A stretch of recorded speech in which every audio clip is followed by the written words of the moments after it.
So we're out in the junkyard today. Goats have been working on this little corner for a few days now. There's a wire fence coming right down here, and it goes to my property line down there, which I need to clear this. I mean, it's pretty thick, right? You could run a dozer right into the brush, but you end up hitting stuff you don't intend to hit. You can't see a rock, you can't see a stump until you've smashed into it. It's ripped a hose off, things like that. You need a lot of armor on a machine to just charge into a thicket like that. So it makes it a lot easier when the brush is cleared off.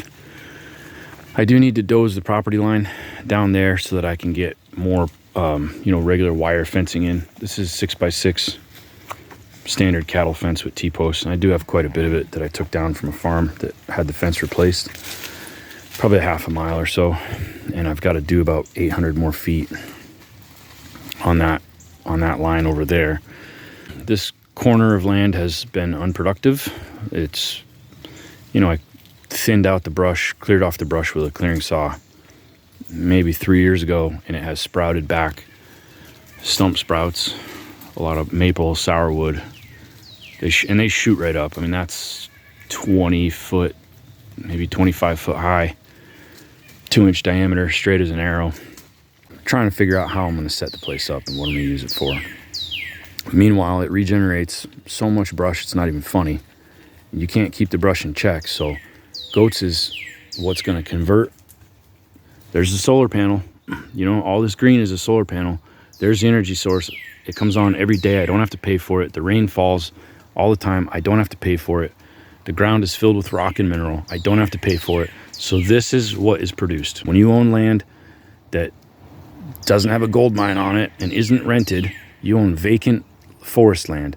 You're not going to get but one cut in your lifetime from a regenerating stand. How can you take annual wealth off of a chunk of low-grade forest? You need to have a pasture to cut hay. You can cut hay, you can sell hay. You have to be pretty big to cover the equipment costs, but you don't have to have hardly anything to let goats extract the annual brush growth from your vacant stand of woods. And every spring, 10 weeks old, you can wean a $150 kid. So if you got one nanny that you take care of and she twins, so $300 goat will put out $300 of kids every single year. They pay for themselves every year. That's 100% return on your investment annually. So the first year she pays you back for buying her. Second year you get paid back for buying him. Third year you start making money. If you're doing it right, if you're not running to the doctor, running to the vet.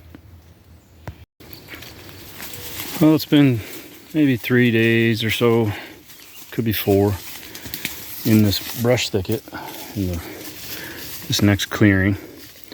A lot of coppice sprouts. You cut one tree or two and it comes back up as 10 or 12. It's pretty standard for your shade tolerant species in the mid-Appalachian South.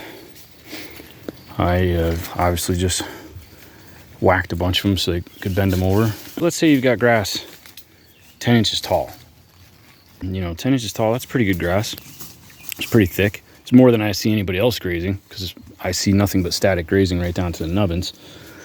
But let's say you put an animal on, a half acre of knee-high grass. That's going to last them X amount of time.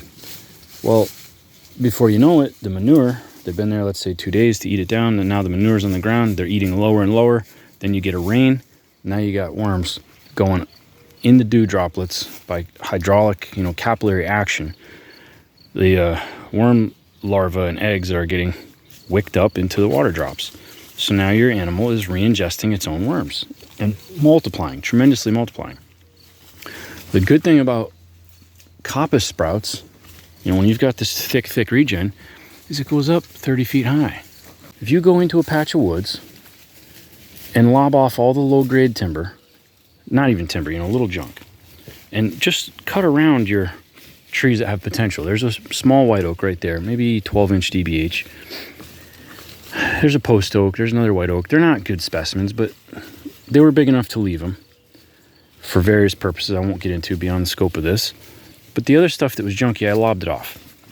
Well, that stimulation of all that new sunshine hits your seed bank, and poof, it races up in generation. 2-3 years later, you've got this skyscraper of forage. So you send in a goat, the goats are going to eat down to the browse line, you know, maybe yay high, chest high. They're going to eat all this, so they can't reach all that. And they've been in there, let's say, 4 or 5 days by then. So the ground's covered in manure. The pasture is contaminated. Paddock is contaminated. That's the way to look at it. It's contaminated with manure that definitely has worms. Now remember, you're trying to make money at this, so you're not deworming. You're not trying to build a weaker animal or a stronger worm, which is what wormers do. And it sucks money out of your pocket. So you're trying to just manage worm control by natural immunity and by good management practices, which is moving and keeping them from eating on the ground. So you come in, you whack a few sticks, bend them down, and now your animals are fed again. They're excited all over again. And they're not eating on the ground. They're eating up in the air. They're still standing, you know, head high to browse. There's no chance of worms being on this. So you can have a small area of land in square footage that has a large amount of forage in cubic footage when you're working in brush, when you're working in regenerated forests. When a coppice sprouts come up, when 30 of them come up, you now have the opportunity to cut off 29 of them and select the very best. So this is how you can grow a good legacy forest and get paid for it. Bingo. That's what counts, getting paid for it. Forest rotation is longer than man's lifespan. Timber is a crop, but what man can wait his entire life? If you plant it at birth, you can harvest it at death. It's just the human life cycle has a mismatch. So how can you own timber and collect on it on an annual or semi-annual basis? Silvopasture. Silvopasture is basically feeding animals within a forest. Goats and silvopasture go together like, I don't know, peas and pods. Good morning, guys. Good morning. Look at the good work you've done, huh? Very, very good. There's not a speck of green left in there. Oh, look at you. We gotta cut a little more down for you, or is it time for a move? Look out, Papa. Look out, look out, look out, look out. I know you want out. Let's go. I don't think I can let you out right now.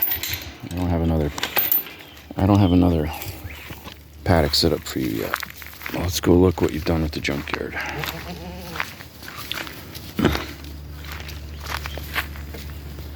We still got some more sourwood you can have. Maybe a few sticks.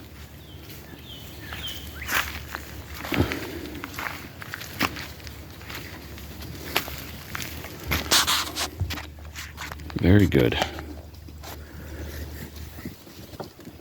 Now we're getting some pretty intense sunrise.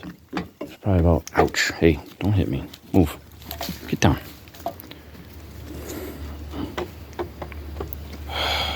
Yes. I'll scratch you. All right, I'll scratch you. There you go. Now go. Come on. Even though the sun is intense, I've got shade in here, yet I've got enough openings to get a variety of different things to grow in here, forage-wise. And actually, we could probably have an extended growing season for cool season crops. Ouch. That freaking horn hurts, dude. Get. No, I don't want to kiss you. Get.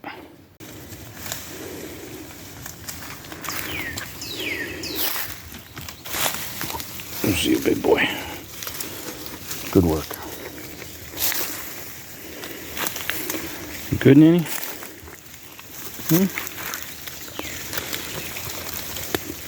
That's a good girl. That's a good girl. Take care of those babies.